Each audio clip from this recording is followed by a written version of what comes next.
ஸ்ரீமதே ராமானுஜாய நமः. வசுதேவசுதம் தேவம் கம்சச்சாணூரமர்தனம் தேவகீ பரமானந்தம் கிருஷ்ணம் வந்தே ஜெகத்குரும்.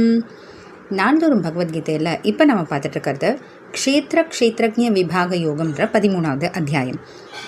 இதில் பகவான் கடந்த சில ஸ்லோகங்களாகவே ஆத்மாவையும் உடலையும் எப்படி பிரித்து பார்க்கணும் அப்படின்றத சொல்லிட்டு வராரு.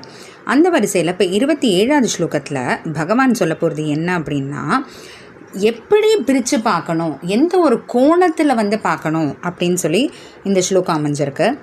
சமம் சர்வேஷு பூதேஷு திஷ்டந்தம் பரமேஸ்வரம் வினஷ்யத் ஸ்வவினஷ்யந்தம் யஃப் பஷ்யதி ச பஷ்யதி.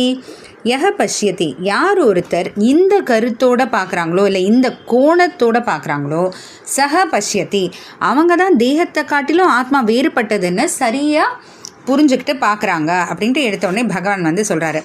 எந்த கருத்தோடு பார்க்கணும், எந்த கோணத்தோடு பார்க்கணும், எப்படி பார்க்கணுன்றதை தான் விளக்கக்கூடியது இந்த ஸ்லோகம்.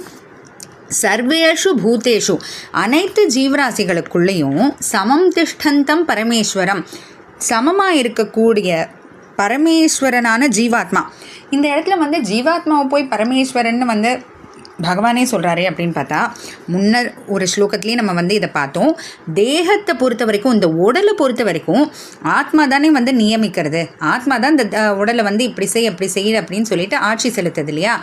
அதையும் தவிர இந்த உடலுக்குள்ளே இருக்கக்கூடிய இந்த புலன்கள், மனசு, அதெல்லாம் காட்டிலும் மேம்பட்டதாக இருக்கிறதுனால இந்த ஆத்மா உடலுக்கு பரமேஸ்வரன் அப்படின்னு சொல்லலான்ற அந்த பார்வையில் பரமேஸ்வரன் அப்படின்னு சொல்லப்பட்டிருக்கு ஜீவாத்மா. இந்த இடத்துல சமம்ன்ற வார்த்தை என்னது அப்படின்னு பார்த்தா, எல்லா உடலும் சமமான உடலுக்கு இங்கே சமம்ன்ற வார்த்தை உபயோகிக்கப்படலை. ஆத்மாவுக்கு, அதாவது எந்த உடலை ஆத்மா எடுத்துக்கிட்டாலும் எல்லா உடலுக்குள்ளே இருக்கிற ஆத்மாவும் சமம் தான். ஆத்மாக்கள் பலவாக இருக்கலாம், எவ்வளவோ ஆத்மாக்கள். ஏன்னா ஒவ்வொரு உடலுக்குள்ளேயும் ஒவ்வொரு விஷயத்துக்குள்ளேயும் பொருளுக்குள்ளேயும் ஒரு ஆத்மா இருக்குன்னு போது ஆத்மாக்கள் பலவாக இருக்கு இல்லையா. ஆனால் ஆத்மாக்கள் பலவாக இருந்தாலும் ஸ்வரூபத்தால், தன்னோட தன்மையால் ஒன்றா தான் இருக்குன்னு. இப்போ ஒன்றும் இல்லை, வரிசையாக பசுமாடை நிறுத்தி வைக்கிறாங்க.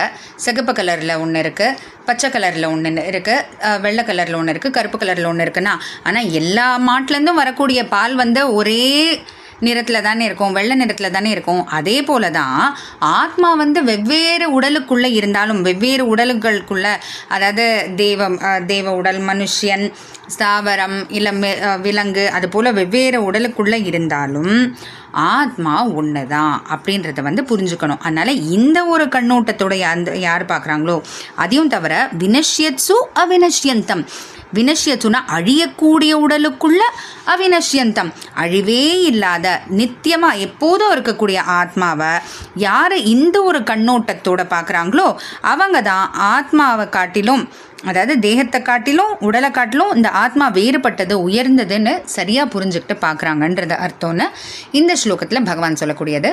தொடர்ந்து பார்க்கலாம். ஜெய் ஸ்ரீ கிருஷ்ணா.